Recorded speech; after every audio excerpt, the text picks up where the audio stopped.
I don't think women and girls should limit themselves to anything. I think they should be brave enough to follow their dreams. It's okay to make mistakes. It's okay to fall. It's what's important is not how hard you fall, but how you get up after you fall. Hi, good morning, everyone. It's wonderful to be here. Thank you, Jackie. And should we get on with it? Yeah, we're just going to have a pretty casual conversation about her work and a little bit about what her impact has been. So I'll go right into my first question. You're a celebrated Bollywood actress, and you're also the owner of a cricket team. So tell me what that transition has been like, going from actress to businesswoman, because they're kind of two totally separate things. Tell me what that journey was like for you. Well, it wasn't the easiest journey, to be honest, because you see, for a woman, cricket is a very macho sport. It's a man's world out there. It was easier to fit in the world of cinema as opposed to fitting in the world of sports. But I think I'd like to rewind and go when I was a little girl. My father, he always told me that Indian girls, when they're little, they're dependent on their fathers. When they are married, they're dependent on their husbands, and when they are older, they're dependent on their sons. So I do not want you to be like that. I want you to be independent. I want you to have a mind of your own, and the only way you can do that is if you are financially independent, you can work. So I always had that mindset that I wanted to work, and it didn't matter if whatever your field is. Like, I studied criminal psychology and I became an actor. So life is very spontaneous. It's not like you make plans and you say, okay, I want to do this, but you end up doing something else. So I didn't think when I was acting I would ever get into the world of sport. But one day I found an opportunity, and I decided I wanted to do it. It was not the easiest, but it was a lot of fun. I worked 18-hour days. Sheesh. And eventually, when I look back, and I think if it isn't tough, if there isn't a challenge for you in life, then it's not that exciting. You know, when things just fall easily into your lap, I guess you don't appreciate them. So it's been a bit of an uphill journey, but it's been a fun journey. Well, since you mentioned spontaneity, I want us to rewind, and I'd really like you to just briefly tell us how you got into acting, because I think that was a really, really cool story. Okay, so I was studying criminal psychology, and my best friend's boyfriend went to audition for a movie. We were both very poor at that time, so we decided we'll share a cab. Whoever finishes first would pick the other person up. So my exam got over, I took my paper and I finished. So I went to pick him up, and there was this major audition happening out there. I, of course, was always hungry at that time. So since I didn't know what to do, I went to the corner and I started eating, and I saw the director out there, and he just looked at me and he was like, so what are you going to do for me today? And I was like, nothing. And he was like, all right. I said, no, I'm sorry, I haven't come here to audition. I've just come here to pick up my friend. And so basically, he just grabbed my hand and took the mic, and he said, everyone, this is a classic case of cold feet. This is what should never happen to you. And he basically just put me in the spot and asked me to audition. And I was like, I don't really know how to audition. And he was like, just do whatever you want to do. So I just mumbled and jumbled, and I don't even know what I did. But 2 weeks later, he asked me to do the movie. And I was on my way to Munich, and I thought, instead of me sharing a room with someone, if I do this film, I can have my own room when I study further. So it was as simple as that. I just signed on that film, and I became an actor. I mean, the film never happened, but he did this big interview as to how I would be this big star.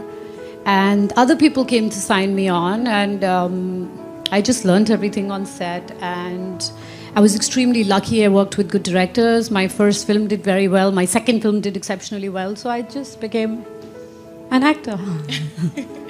And by accident. Once you went on to become an actor, you've really been kind of praised for changing the expectations of what a Hindi heroine can be in film.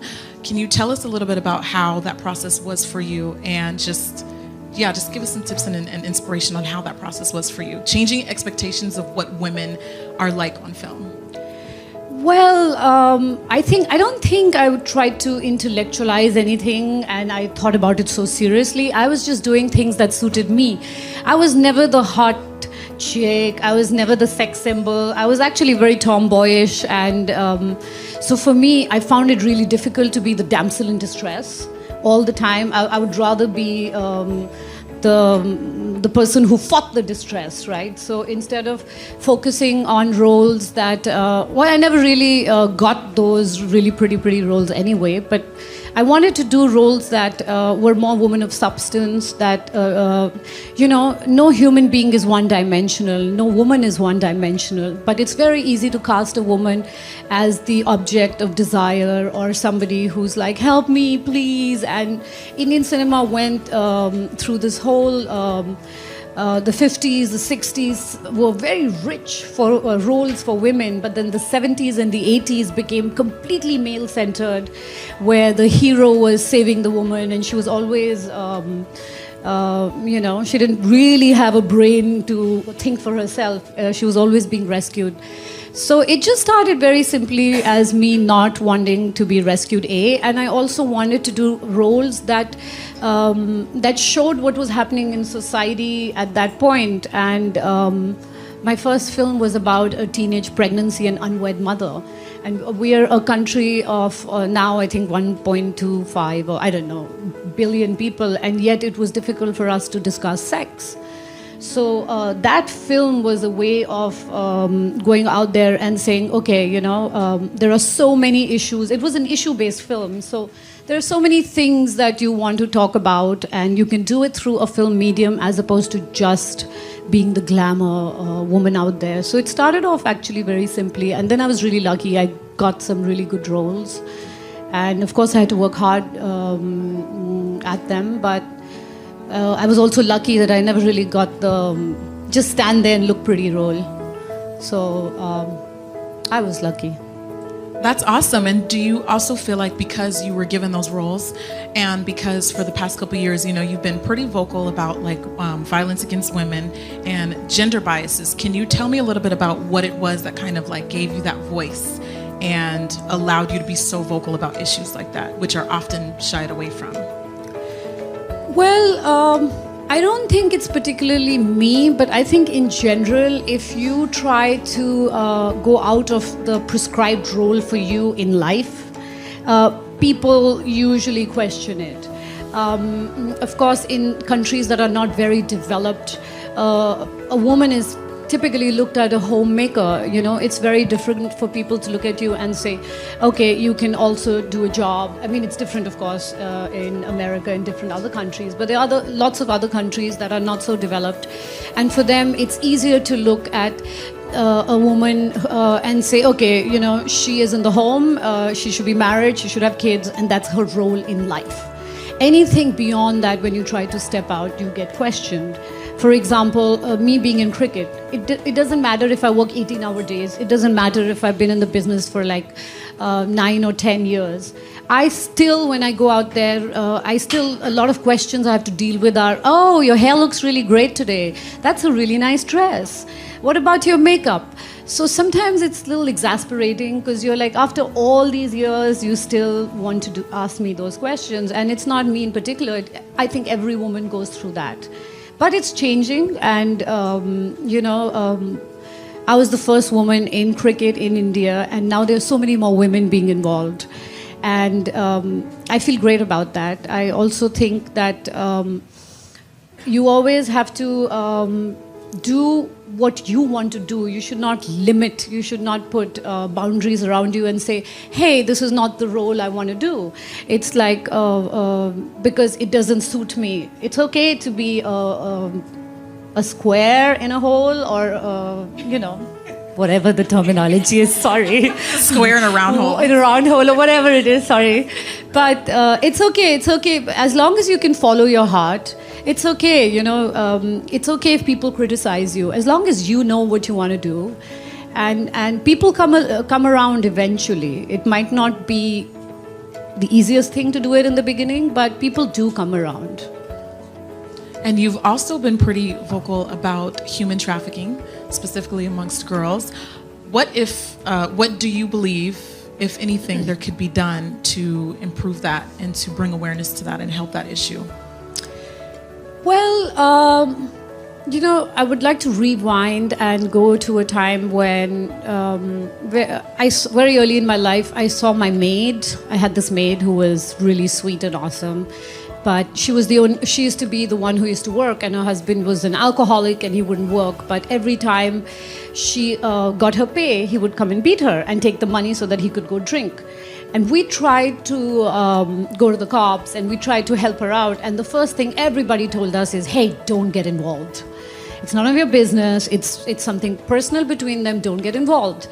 So that was something that really kind of shook me up, where I felt none of us really want to get involved unless it directly involves us, unless something happens to us and then we feel really victimized and we feel, why isn't anybody else trying to get involved? So I think when I got famous, I felt I had a voice, and it was important to use this voice and to be involved. And I saw some kids, and I saw some people who were rescued from human trafficking. And it really broke my heart, because usually you think, okay, they were like 8-year-old girls, 10-year-old boys, and they didn't have a voice. Nobody cared. It never really mattered to them to see what's going to happen. So it started off with that, and I think it doesn't matter if you can make it matters if you can make a difference to one person, as long as you can make a difference. So it started with that, and after that it was just there. And what would be your last message that you would want to give to our audience and young girls around the world about empowerment and self-worth? Well, I think my message to all the girls out there is, there was this quote I read once and I loved it. It says, don't tell me sky's the limit when you have footprints on the moon. So I don't think women and girls should limit themselves to anything. I think they should be brave enough to follow their dreams. It's okay to make mistakes. It's okay to fall. What's important is not how hard you fall, but how you get up after you fall. So go out there, follow your dreams. Unless you go and give it a shot, you'll never know where you'll land up. And I think once you decide you want to follow a certain path, even though there might be problems in the beginning and people might say, no, this is not the right thing for you to do, but if they see you're determined, they will support you. And I think that's it. You just go follow your dreams and be who you want to be. Especially now, it's 2016, Now of all times is the perfect time. Yes. Yeah, I agree. And one last thing that I would like to ask you is, aside from being an actress, a celebrated actress, and a cricket team owner, what else do you see yourself doing in the future? Oh, there's so many things I want to do. I always say too many things, too little time. But what I wanted to do when I was a little kid, and what I studied for, was I wanted to be a detective and a forensic scientist. So I don't know if I can do that. But I think I do also want to, besides all the various ambitions I have, I also want to be a mother. I want to have a family. And that's a very important part of my life too. But there's no set rule that this is what I want to do. Whatever inspires me, because if I look back into my life, whenever I made a plan, it never really worked out, because life is spontaneous. Because I was studying to be something else, I became an actor. And then from acting, I jumped to cricket. So I don't know I do know I want to have a family, but besides that, I don't know what's going to inspire me or what's going to suddenly affect me and where it'll take me. As long as I think you just are, as I said, you follow your heart, you're in a good place.